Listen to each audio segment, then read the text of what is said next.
미국이 중동 사태로 국내 테러 경계령을 발동하고 가자지구, 레바논 여행 금지령과 이스라엘 여행 재고령을 발동했습니다. 조 바이든 대통령은 하마스의 테러와 러시아의 침공을 반드시 중지시키겠다며 이를 긴급 지원하는 안보 패키지 예산을 의회에 제출했습니다. 미국의 연방 적자가 한 해에 2조 달러로 예상보다 2배나 급등하고 있어 비상이 걸렸습니다. 사회보장연금을 잘못 과다 지급하고서는 전액을 강제 환수하고 나서 한 해 100만 명이 고통을 겪고 있는 것으로 나타났습니다. 짐 조던 하원 법사위원장이 세 번째 하원의장 투표에서도 실패해 제3의 후보를 선정해야 하는 원점에서 재출발하고 있습니다. 여러분 안녕하십니까? 워싱턴 뉴스 투데이입니다. 이스라엘과 하마스의 전쟁 여파로 미국이 국내 테러나 폭력 사태 경계령을 발동하고 가자 지구와 레바논에 대해선 여행 금지령, 이스라엘에 대해선 여행 재고령을 내렸습니다. 미국 정부는 국무부와 법무부, FBI, 국토안보부, 반테러센터 등이 합동으로 미국민들에게 국내와 해외에서 극히 주의해 줄 것을 요청하는 동시에 사법당국이 총동원돼 정부시설과 유태교, 무슬림 커뮤니티에 대한 경계를 대폭 강화하고 있습니다. 안혜린 기자가 보도합니다. 이스라엘과 하마스, 헤즈볼라 사이의 중동 분쟁에 사실상 개입하고 있는 미국이 대내외에서 초비상 사태에 돌입했습니다.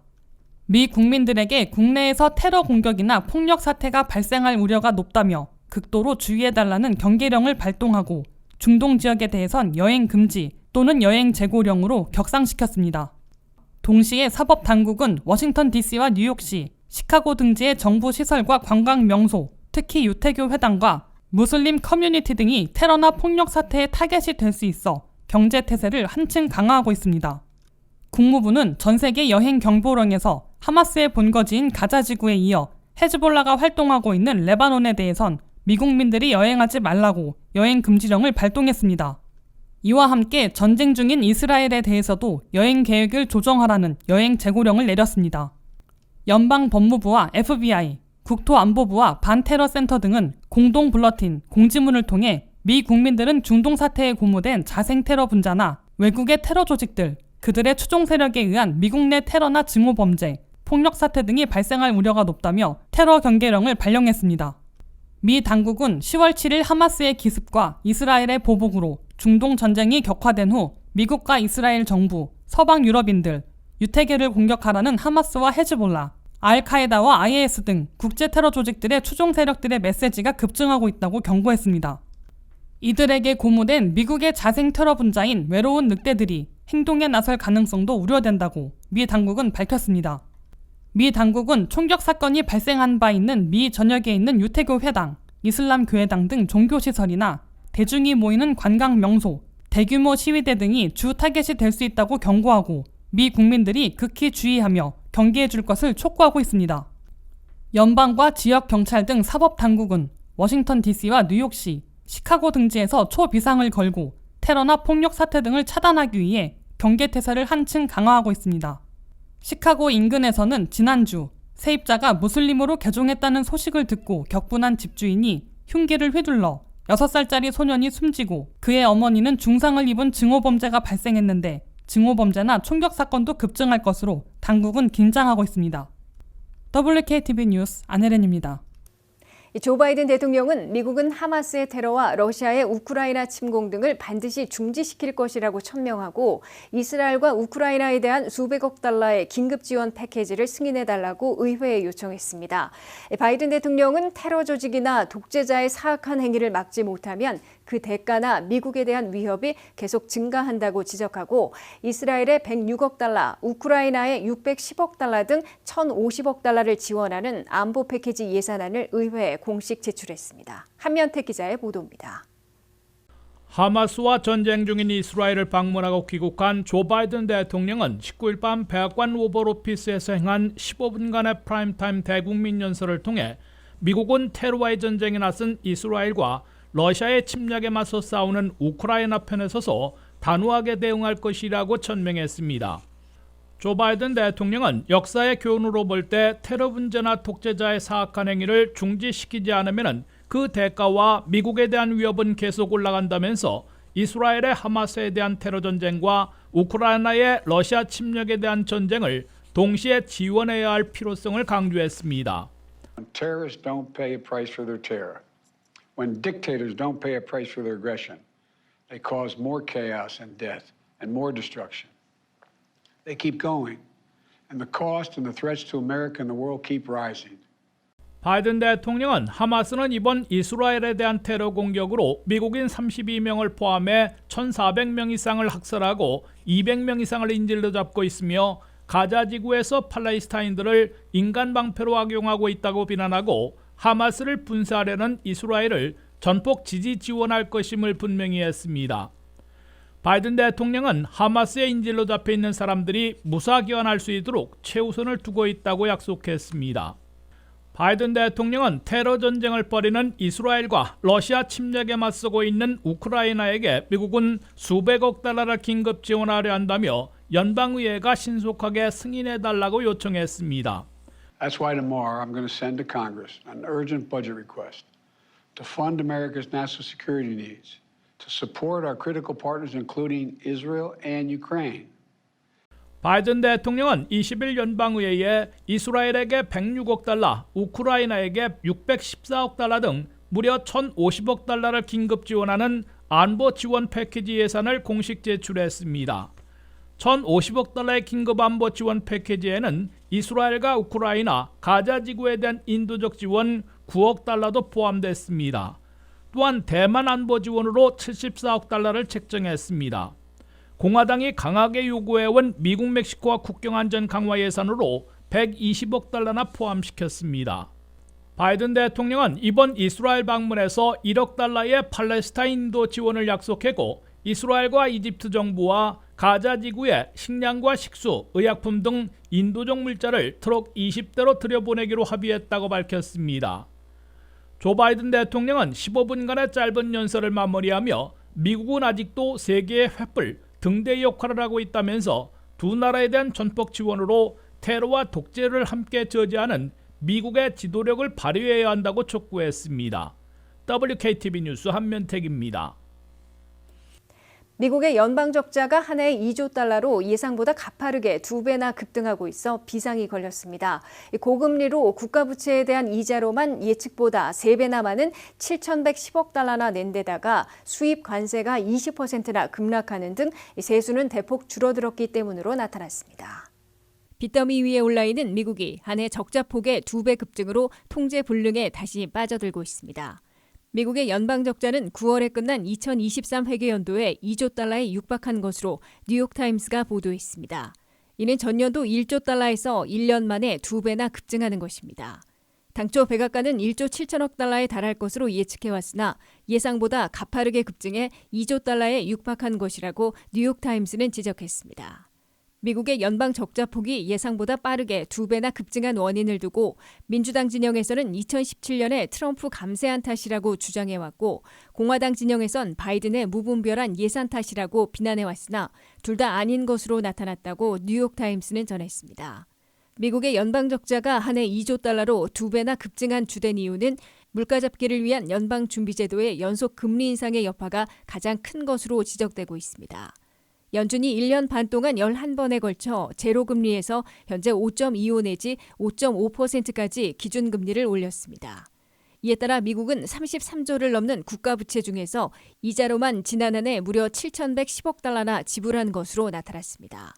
이는 지난해보다 2천억 달러나 늘어난 것으로 2월에 예측했던 700억 달러 증가보다 3배나 더 급증한 것입니다. 반면에 세수, 즉 정부의 세금 수입은 한 해 9%나 대폭 감소해 적자폭을 2배나 확대시킨 것으로 분석됐습니다. 미국의 수입이 줄어들면서 수입 관세 수입이 한 해 20%나 급감했습니다. 더욱이 미국인들이 수백만 명이나 더 은퇴하는 바람에 세수는 줄어들고 사회보장연금과 메디케어 의료보험 지출은 늘어나는 결과를 빚은 것으로 나타났습니다. 천재지변으로 IRS가 캘리포니아 주민들에 대해 세금 보고와 세금 납부를 연기해 줌으로써 세수입의 지연도 한몫하고 있습니다. 연준의 고금리가 내년 말까지 장기화되고 2024년에는 잘해야 한두 번 금리 인하를 단행할 가능성이 높아지면서 국가부채에 대한 이자 지급이 계속 눈덩이처럼 불어나고 미국민들과 비즈니스들이 경제활동을 줄이게 돼 세수입이 추가 감소할 것으로 우려되고 있습니다. 그럴 경우 미국의 한 해 연방 적자가 2조 달러 이상씩 불어나면서 국가부채는 현재 33조 달러에서 해마다 급증할 것으로 경고되고 있습니다. 사회보장연금을 잘못 계산해 과다 지급하고서는 한참 후에 전액을 강제 환수하고 나서 주로 장애자들이 정부 실수로 큰 고통을 겪고 있습니다.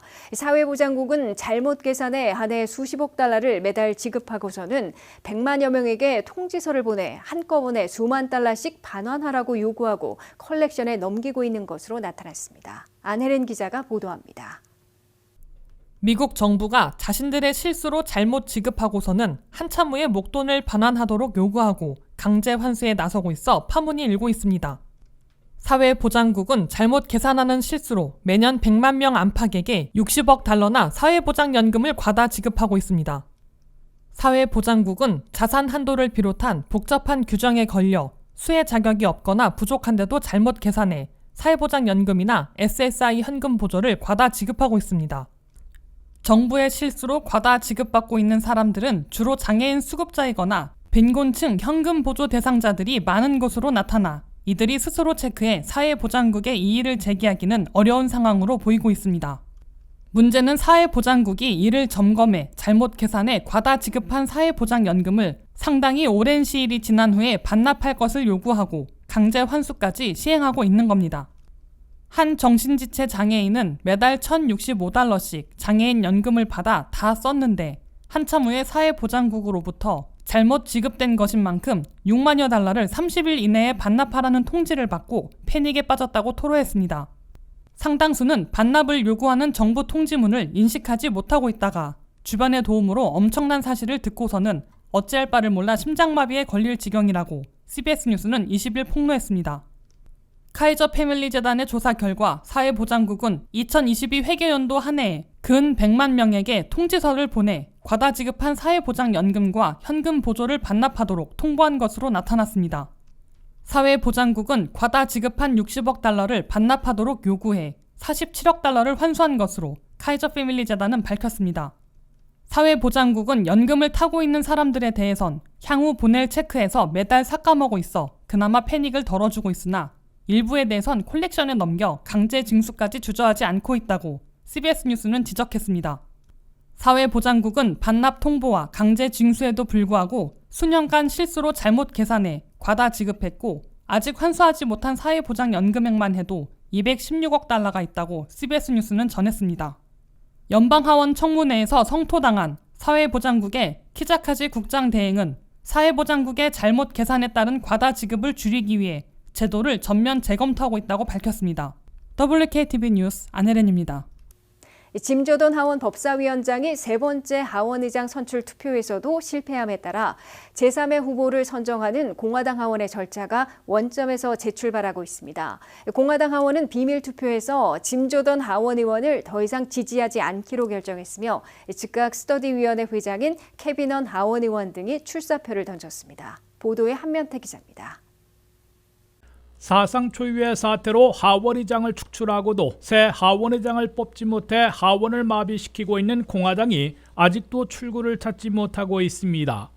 공화당의 두 번째 하원의장 지명자였던 짐 조던 하원 법사위원장은 3번이나 실패하는 바람에 끝내 무대에서 내려왔습니다. 짐 조던 하원 법사위원장은 새 하원의장 선출을 위한 3차 투표에서 194표를 얻는 데 그쳐 과반인 217표에 훨씬 비달했을 뿐만 아니라 공화당 하원의원들의 이탈표가 25명으로 더 늘어났습니다. Of which the Honorable Jim Jordan of the state of Ohio has received 194. No person having received a majority of the whole number of votes cast by surname, a speaker has not been elected. Pursuant to Clause 12A of Rule 1, the chair declares the House in recess subject to the call of the chair. 짐 조던 하원의장에 반대한 공화당 동료 의원들은 1차에서 20명, 2차에서 22명, 3차에서 25명으로 계속 늘어났습니다.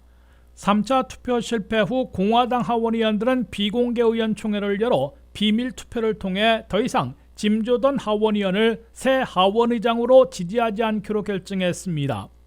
이로써 사상 초유의 사태로 케빈 맥카시 전 하원의장을 축출한 후에 새 하원의장 후보로 지명한 스티브 스칼리스 하원 대표에 이어 짐 조던 하원 법사위원장도 잇따라 낙마했습니다. 짐 조던 새 하원의장 카드가 사라진 직후 공화당 하원 내에서 156명의 멤버로 가장 큰 모임인 스터디 위원회를 이끌고 있는 케빈 헌 하원의원이 새 하원의장 선거 출마를 선언했습니다. 탐 멤버 하원 원내총무와 바이런 도널즈 하원의원 등도 출사표를 던질 태세를 보이고 있습니다. 새 하원의장 선출을 위한 공화당 하원의 절차가 원점에서 재출발하고 있으나 아직도 뚜렷한 출구를 찾지는 못하고 있습니다. 공화당 하원의원들은 크게 세 부류로 나뉘어 있는데 221명 가운데 정통 보수파로 볼 수 있는 스터디 커미티가 156명으로 가장 많고 중도 온건파로 분류되는 거버넌스 그룹, 일명 화요 그룹이 42명, 보수 강경파인 프리덤 코커스가 46명의 분포를 보이고 있습니다. 그런데 하원의장으로 선출되려면 과반인 217표 이상을 받아야 하기 때문에 공화당 하원의원들 가운데 4-5명만 이탈해도 불가능하므로 언제 누구를 새 하원의장으로 선출할 수 있을지는 여전히 불확실한 것으로 지적되고 있습니다. 새 하원의장이 선출될 때까지 연방 하원이 마비되기 때문에 조 바이든 대통령이 긴급 요청한 1,050억 달러에 달하는 이스라엘, 우크라이나 지원 등 안보 지원 패키지가 차질을 빚게 됩니다. 현재 임시 예산이 11월 17일에 끝나기 때문에 그 이전에 새 하원의장이 선출되어야 예산안을 마련해 연방정부 셧다운을 피할 수 있게 됩니다. WKTV 뉴스 한면택입니다. 이상으로 워싱턴 뉴스투데이를 마치겠습니다. 시청해주신 여러분 고맙습니다.